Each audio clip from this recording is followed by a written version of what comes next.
Now today is all about India's surging soft power, India's growing global clout, powered by everything from its vibrant tapestry of movies and music to its phenomenal sporting achievements. That's right, and that's why the inaugural is called Soft Power, Hard Gains. And with that, we are officially all set after Bundesliga as well to kick things off on the inaugural. Isn't it, Neha? Haha, nice wordplay there, Krishna, with terminology from the world of sports, because our first session, ladies and gentlemen, is titled Gearing Up for Sports Ascendancy.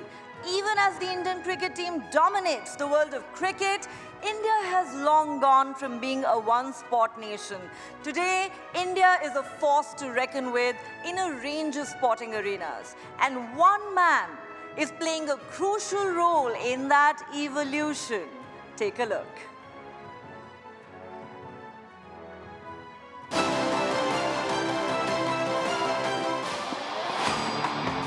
One spear can pierce through the world. One fall can...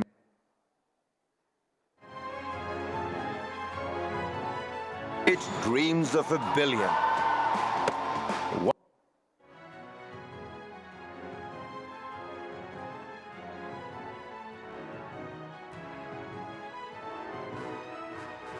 Right, we will, pretty much get on with things because we have the two gentlemen on stage already who are going to be the main gentleman of this session who will be telling us all about it. That is Mr. Barun Das and, of course, Shri Anurag Thakur. Ladies and gentlemen, once again, a huge round of applause. Requesting TV9 Network's Meha Bharadwaj and Sumaira to please take the stage and conduct this session and get the ball rolling. Ladies, all yours.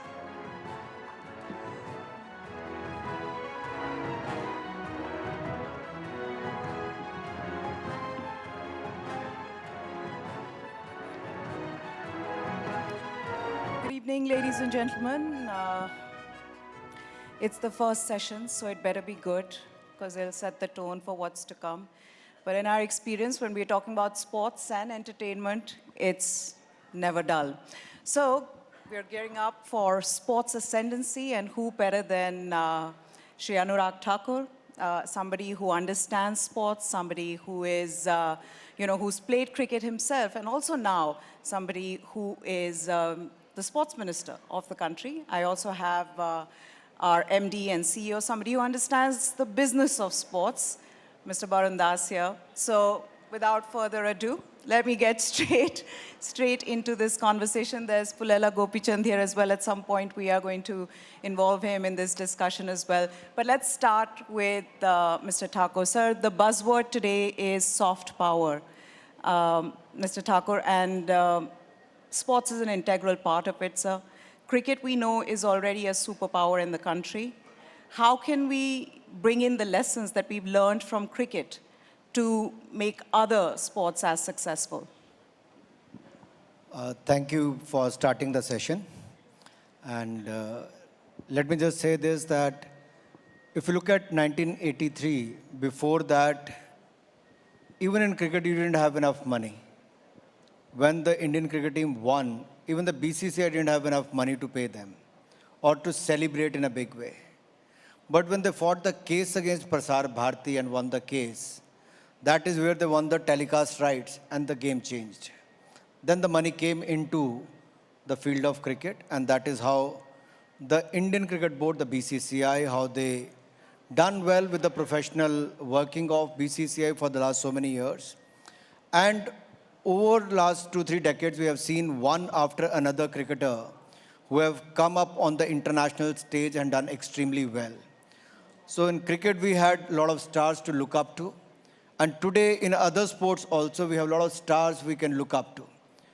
So I think the time has started when the country, the mindset has changed, the way Prime Minister Modi said, "Kheloge to khiloge."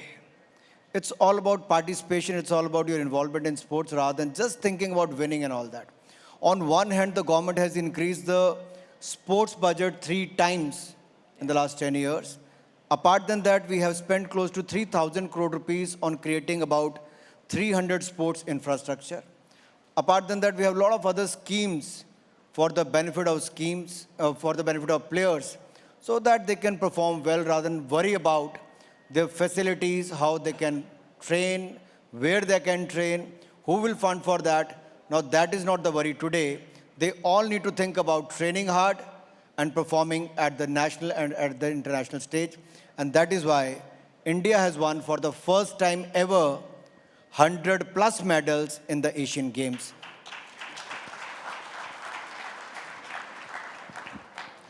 Anurag ji, क्योंकि soft power की बात हो रही है और वो buzzword है आज का, तो इसी से जुड़ा एक और सवाल ये कि हमारी भारत की जो इस समय दुनिया में जो स्थान है, जो जगह है और जहां हम पहुंच रहे हैं, जहां हम पहुंचने का लक्ष्य रखते हैं, सॉफ्ट पावर से हार्ड गेन्स संभव हैं?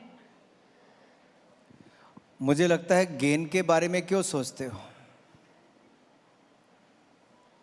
मैंने एक शब्द अपने पिछले उत्तर में कहा, खेलोगे तो खेलोगे। आपको तो अपना कर्तव्य निभाना है, कर्म करने, बाकी फल की चिंता नहीं करनी है। और आज का भारत अपने कर्म कर रहा है, फल अपने आप मिल रहे हैं।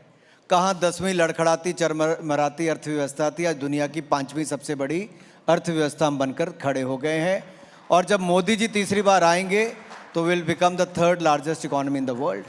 सो हमें अपने एफर्ट्स में कोई कमी नहीं करनी चाहिए। इसलिए मैं कई बार खिलाड़ियों से भी कहता हूं कि आपको अपना जो पार्ट है वो प्ले करना है, मुझे अपना करना है। एक समय था जब खिलाड़ी को लगता था कि परिवार में अगर कोई रिक्शा चलाने वाला है, मान लो पिता कोई चाय बेचने वाला है, कोई सब्जी बेचने वाला है, तो उसका बच्चा यहाँ तक कैसे पहुँचेगा। आज मैं आप सबकी जानकारी के लिए बताना चाहता हूँ, आज खेलो इंडिया अभियान के बाद, टॉप स्कीम के बाद, टारगेट ओलंपिक पोडियम स्कीम में बोर्डिंग, लॉजिंग, ट्रेनिंग सारा खर्चा भारत सरकार वहन करती है। और जो एलीट एथलीट है उसको 6 लाख रुपया साल का जेब खर्च अलग से देती है खेलने के लिए, ट्रेनिंग करने के लिए। और इसी तरह से जो डेवलपमेंट एथलीट है उसको 3 लाख जेब खर्च अलग से देती है। और बाकी सारा बोर्डिंग, लॉजिंग, ट्रेनिंग देश और विदेश का सारा खर्चा भारत सरकार करती है। फिर आता है खेलो इंडिया एक्रेडिटेड एकेडमी। मान लीजिए पुलेला गोपीचंद की एकेडमी चलती है, वहाँ पे किसी खिलाड़ी को जाके सिलेक्शन होकर ट्रायल दिया, खेले, तो उनको 5 लाख रुपया बोर्डिंग, लॉजिंग, ट्रेनिंग के लिए और 1,20,000 रुपये जेब खर्च के लिए अलग से मिलता है। ऐसे 3,000 खिलाड़ियों को प्राइवेट एकेडमीज़ में भारत सरकार फंड कर रही है ताकि पूर्व खिलाड़ी उनको अच्छी ट्रेनिंग दे सकें और भारत के लिए खेल सकें। लगभग 23 नेशनल सेंटर ऑफ एक्सीलेंस बना दिए हैं, 69 साइट ट्रेनिंग सेंटर हैं। और आज़ादी के जब हम 75 वर्ष मना रहे थे साल पहले, तो मैंने कहा था 750 हम खेलो इंडिया सेंटर बनाएंगे।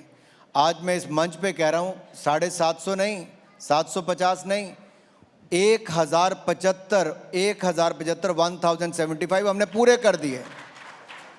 सो that is the speed, size and scale at which we are working today. अभी बहुत आगे जाना है। राज्य की सरकारें भी अगर, क्योंकि sports is a state subject, अगर राज्य की सरकारें थोड़ी मदद करेंगी, थोड़ा और अच्छा करेंगी, तो भारत जैसे देश में 36 स्टेट्स और यूनियन टेरिटरीज में से अगर 20 भी अच्छा कर लें, तो मैं कह सकता हूं जो लक्ष्य मैंने 2036 के लिए रखा है कि इंडिया दुनिया की पहली 10 मेडल विनिंग कंट्रीज में से एक हो और 2047 तक हम दुनिया के पहले 5 देशों में हो जो मेडल जीतने वालों में हैं। Now, we'll talk about that bid for Olympics for 2036, sir, but let's also get Barun to talk to us about soft power. You had that in your keynote address, sir. I want to ask you, what is the role that media can play in building a brand for India when it comes to that being used as soft power? Thank you, Meha. I think fundamentally, media exists without any specific objective. Media is supposed to be a social catalyst. I mean, if you talk about news media. So we reflect the society and we act as a social catalyst. But as part of the largest news network of a country, what I see is that as far as sports and entertainment is concerned, it's an exciting time for India, like in many other spheres. First of all, I think the winner is first born in the mind and then you have to have an intent to win, which is what I think the Prime Minister's leadership and Anurag's guidance had happened and instituted in India, there, where Indians want to win. Which is what, as a media custodian, as a largest news network, we should try and reflect. There are excellences which we are saying. Obviously, what keeps coming to my mind is Gopi, who's sitting here, good friend. He's shown that he was possibly the second All England champion after about 29 years or so. He won it all by himself. But then he decided that he'll create many champions, so he set up that academy, and then, as Anuragji said, that the nation is supporting, the administration and the government is supporting that. So this acts as a very, I think it's a self-fueling positive spiral which will only grow from now. See, as far as the media is concerned, let me add something to that. When I used to play cricket, rather than the money or the cash prize, it is the next day news in the newspapers, which is to encourage like sports person like us, कि अच्छा अखबार में नाम छप गया, अब देश में हमें लोग जानते हैं. तो मीडिया एक बहुत बड़ा रोल अदा कर सकता है, वो पैसों से बहुत बड़ा है, आपको पहचान दिलाने का. Right. Sir, I will just, absolutely. This is a very good point that unless and until we bring that to limelight, we celebrate those successes, the successes will remain confined to some corners here and there. So that definitely is a role that media has to play. Anurag ji, और अभी क्योंकि आपने कहा कि जब आप cricket खेलते थे, तो ये एक सवाल ज़रूर सबके मन में आता है कि क्रिकेट भी आपका पैशन है, पॉलिटिक्स भी आपका पैशन है, तो एक पैशन को छोड़कर दूसरे पैशन को चुना है, या वो साथ साथ कैसे, मतलब क्रिकेट को छोड़ा कैसे, राजनीति की तरफ ज़्यादा पैशनेट कैसे हो गए? देखिए, छोड़ना कोई नहीं चाहता. मैं पंजाब की और नॉर्थ जोन की टीम का कैप्टन था, ऑल इंडिया चैंपियन रहे, under 16, under 19, north zone under 19, all India champion, under 19 camp से लेकर रणजी ट्रॉफी तक सब खेले. लेकिन बहुत छोटी उम्र में छोड़ना पड़ गया, परिवार की परिस्थितियां ऐसी थी. लेकिन जब मैं 25 साल की उम्र में हिमाचल क्रिकेट संघ का अध्यक्ष बना, तब सबसे बड़ी चुनौती थी कि स्टेट में एक भी ग्राउंड नहीं है, कोई बड़ा मैच नहीं होता, कोई मैच जीता नहीं. At the age of 26, I built that Dharamshala Cricket Stadium without any government, without even a single penny from any government, neither central nor the state government. तो एक जुनून था कुछ करने का, वापस गेम को देने का. और जब वहाँ अच्छा किया तो उसमें राजनीति आ गई, राजनीति लोग आ गए, और मैं जो राजनीति से 100 कदम दूर था, मेरे लिए भी राजनीति के द्वार खुल गए. आज मैं आपके सामने चौथी बार का लोकसभा MP बैठा हूँ. वो स्टेडियम नहीं बनाया होता तो शायद यहाँ नहीं होता. तो ईश्वर ने आपके लिए कहाँ लेके जाना, उसके रास्ते बना के रखे हैं. आपको केवल अपना कर्म करना है. मैंने पहले भी कहा, मैं क्रिकेट खेलना चाहता था, मेरे पिता मुझे फौजी बनाना चाहते थे, वो खुद प्रोफेसर थे, मेरे दादा परदादा फौजी थे. मैं तीसरी बार सांसद बना, तब जाके मैंने 2016 में टेरिटोरियल आर्मी में मैं लेफ्टिनेंट बना. अब मैं कैप्टन हूँ. अब मैंने मेजर का एग्ज़ाम दिया, देखता हूँ पास हो गया तो थोड़ी दिनों में मेजर भी बन जाऊँगा.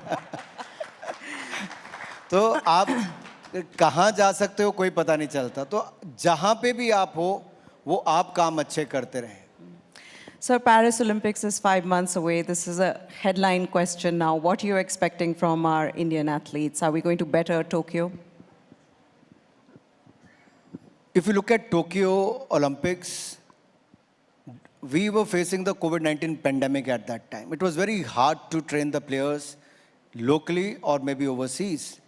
But we provided them all kind of help. Look at Mirabai Chanu. She got injured in India. Yeah. Within 24 hours, she was given the US visa. We sent her coach and physio with her. After that, the visa was stopped and the entry was banned into US also. So she trained in US for 6 months. Many of our athletes were training overseas in Europe. She flew directly from US to Japan in Tokyo.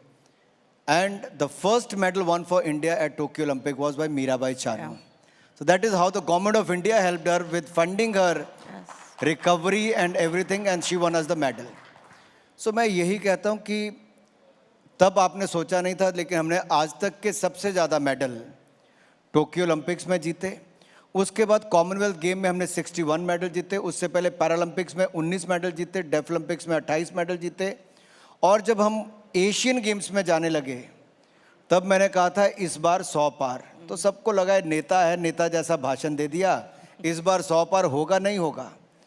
But मुझे विश्वास था मेरे खिलाड़ियों पर जो हमने सुविधाएं दी थी, और इस बार भारत ने 107 मेडल जीते हैं एशियन गेम्स में। और जब पैरा एशियन गेम्स में हमारी टीम गई तब मैंने कहा एबल एथलीट्स का रिकॉर्ड तोड़ोगे, can you break the able athletes record? They said of course yes. और उनका कॉन्फिडेंस लेवल देखने वाला था। और हमारे पैरा एथलीट्स ने पैरा एशियन गेम्स में 111 मेडल जीतने का काम किया है।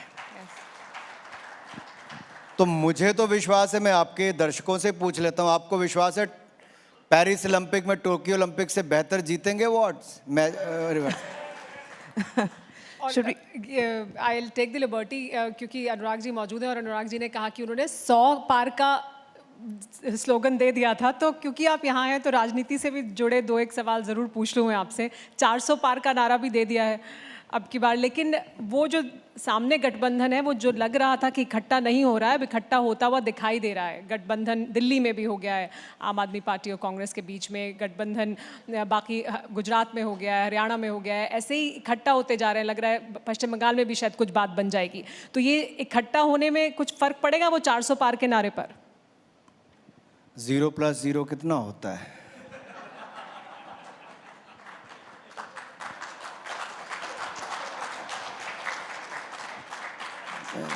ये कोई पहली बार इकट्ठे हुए हैं?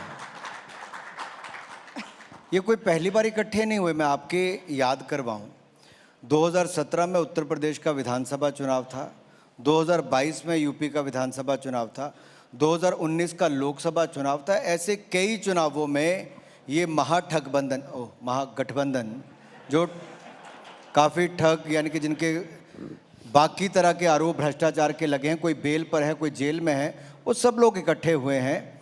लेकिन ये चाहते क्या हैं? They're going to scratch each other's back just to support them because they are facing the corruption cases. और ये भ्रष्टाचार के आरोप जो सह रहे हैं, और श्रीमान राहुल गांधी जी, सोनिया गांधी जी भ्रष्टाचार के मामले में बेल पर हैं। अरविंद केजरीवाल जी जो सबको ईमानदारी के सर्टिफिकेट बांटते थे, वो 7 बार ईडी के समन आने के बाद भी आज जाते नहीं। लेकिन जब राजनीति में नहीं थे तब ज्ञान बांटते थे कि कांग्रेस वालों को भ्रष्टाचार के चलते बाहर करो। जितने ईमानदारी के सर्टिफिकेट इन्होंने अपने हेल्थ मिनिस्टर को दिए वो 1.5 साल जेल में रहे। इन्होंने अपने शराब घोटाले वाले मंत्री को दिए, वो जेल में है।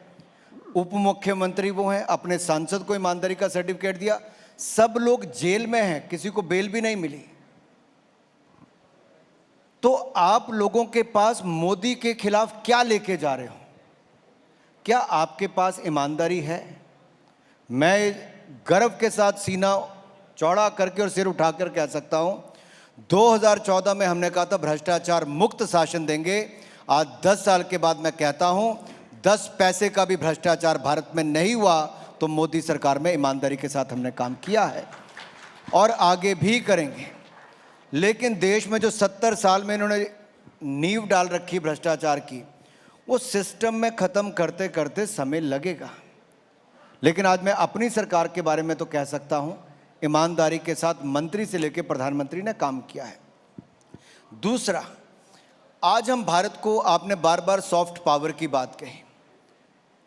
आप किसी भी पावर की बात कर लें, सॉफ्ट पावर की बात कर लें, हार्ड पावर की बात करें, इकोनॉमिक पावर की बात करें, आज हर क्षेत्र में भारत आगे जा रहा है। सॉफ्ट पावर में स्पोर्ट्स से लेके सिनेमा तक, कल्चर से लेके स्पेस तक हमारा बहुत बड़ा योगदान है। हमारी फिल्में, हम दुनिया के सबसे बड़े फिल्म निर्माता वाले देश हैं, लेकिन बड़े पर्दे वाली फिल्में हमारी दुनिया में जाके अच्छी नहीं करती थी। But there is nothing regional today. If your content is good, it quickly becomes from regional to national, then to international. And that is how RRR has won the award. That is how Elephant Whisperer has won the award at the Oscars level. एक नहीं अनेक platform पर भारत के content ने अपनी धूम मचाई है। और आप मेरी बात मान के रखिए, अगले 10 वर्षों में India will be the content hub of the world, will be the content continent, if I have to say this. और ये मैं बहुत गंभीरता से इसलिए कह रहा हूँ, टेक्नोलॉजी का जो रोल है, आज भारत में पोस्ट प्रोडक्शन की बहुत सारी संभावनाएं बनी हैं। हमारे यहाँ पे स्टोरी टेलिंग की कंट्री, बहुत सारे अवसर हैं नए कंटेंट क्रिएट करके देने का। ओटीटी ने एक नया अवसर खोले हैं। दूसरा मैं कहना चाहता हूँ, स्पोर्ट्स में हमने अच्छा किया। ये तीसरा, स्पेस की दुनिया में जापान और यूएस अब पहुंचा है। हमारे भारत ने चंद्रयान मिशन की सफलता करके साउथ पोल पर चंद्रमा के तिरंगा झंडा फहरा दिया है। ये भारत ने किया है स्पेस सेक्टर में भी। अब कोई सेक्टर आप लेंगे इकोनॉमी से लेके, बाकी हम अच्छा ही कर रहे हैं। और मैं उत्तर यही देना चाहता हूँ, जब हम अच्छा कर रहे हैं तो मुझे लगता है लोग भी अच्छा ही रिजल्ट देंगे, वोट भी अच्छा ही डालेंगे। So you monitor what we watch as the Minister for Information and Broadcasting. What is it that you watch? आप एक युद्ध से दूसरे युद्ध चले जाते हो, कभी यूक्रेन कभी इजराइल का दिखाते हो, लेकिन मैं यही कहता हूँ, युद्ध के समय भी दुनिया भर की सप्लाई चेन डिसरप्ट हुई, लेकिन उस समय भी भारत ने जो फर्म स्टैंड लिया, चाहे ऑयल बाइंग का था, गैस का था, भारत ने अपना स्टैंड क्लियर किया कि हमारे लिए प्राथमिकता भारत की 140 करोड़ की जनता है। तो दुनिया को झुकना पड़ा और भारत की बात को मानना पड़ा। दूसरा, कोविड-19 पैंडेमिक के समय दुनिया के ऊपर अगर हम निर्भर रहते तो शायद 140 करोड़ भारतीयों को 220 करोड़ वैक्सीन नहीं लगती। आज अगर 220 करोड़ वैक्सीन मुफ्त में लगी है और 80 करोड़ लोगों को मुफ्त में अनाज मिला है, और अगले 5 साल की गारंटी भी मोदी की गारंटी है, और 4 करोड़ पक्के मकान, 10 करोड़ बहनों को रसोई गैस का सिलेंडर, 12 करोड़ शौचालय टॉयलेट्स मिले, 13 करोड़ घरों को नल से जल मिला, 60 करोड़ लोगों को आयुष्मान भारत के 5 लाख का इलाज हर साल मुफ्त मिलता है। तो मैं ये कह सकता हूँ, ये तभी होता है जब सरकार डिलीवर करने वाली आती है। और आपका कंटेंट मैं टीवी पर देखता हूँ, आप अच्छी स्टोरीज भी दिखाते हैं कि मोदी सरकार ने कैसे अच्छा काम किया है। Then let's also involve Varun in this. He's feeling a little left out. Let's talk about fitness, Varun. I know that you, Mr. Thakur, you guys are fitness enthusiasts. You're passionate sports lovers. I've got to ask you this.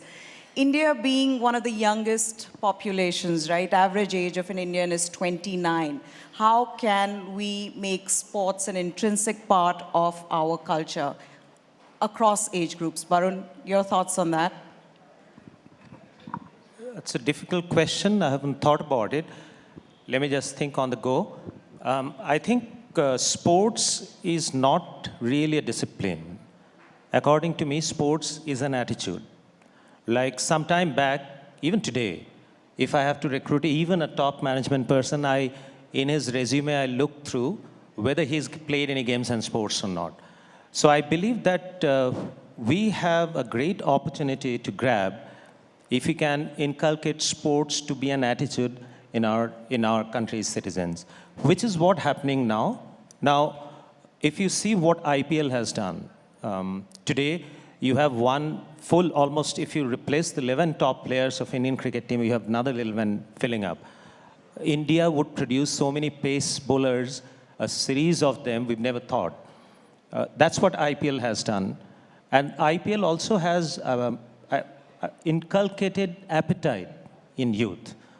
As I always maintain that there's no harm in earning fame and money, provided you have put in effort for it and you have the competence for it. So that is what is the opportunity to be grabbed.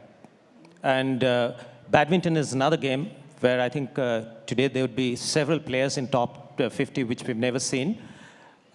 This sensitivity, when we celebrate these winning moments in media across the country, that's what drives the youth of a country to excel and to be accolated, to be celebrated, to be awarded.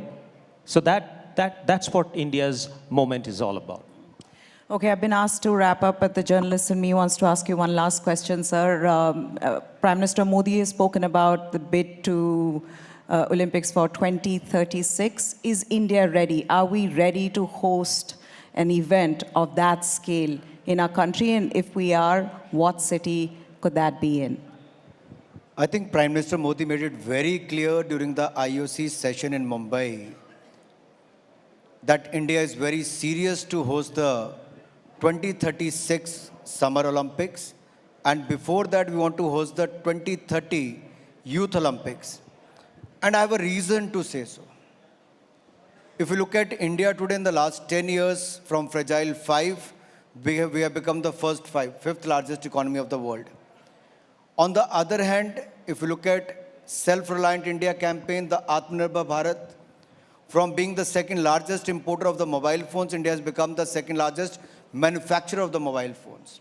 From 85% of the toys being imported from overseas, now India has 90% of the toys production made in India and exporting to the world. From being the largest importer of the defense equipment, India has 1 lakh crore defense production last year, and which had 16,000 crore rupees export as well. So if you look at sector to sector, India is doing extremely well. Economy-wise, we are the 5th largest. In the next 5 years, we're going to be the 3rd largest. By 2036, Indian economy will be much larger. On the other hand, in India, if you look at the capex, the investment on the capital expenditure, it has gone up. Last year it was 10 lakh crore rupees. This year it is 111 crore rupees. That means 11 lakh crore plus will be spent to create infra. On the other hand, the cities are growing, the infrastructure is growing. From 74 airports, we are 150 airports today. The sports infra is also becoming better and better with each passing day. We have the 1.4 billion population, out of which 65% is below the age of 35 years. That clearly shows 1/6 of the humanity, the 1/6 of the total population of the world lives in India. So what could be a bigger market? We have 1 billion mobile phones, smartphones. We have 1 billion internet connections. We have the largest population to see the Olympic sport last time. And this time it makes more sense for the IOC to give 2036 Olympics to none other than Bharat, our India. So that will be a very serious bid. Okay, we have been asked that this is a wrap from us for now. Thank you so much, Mr. Minister, for joining us. Thank you, Baruch, for joining us. Thank you. All right, ladies and gentlemen, huge round of applause.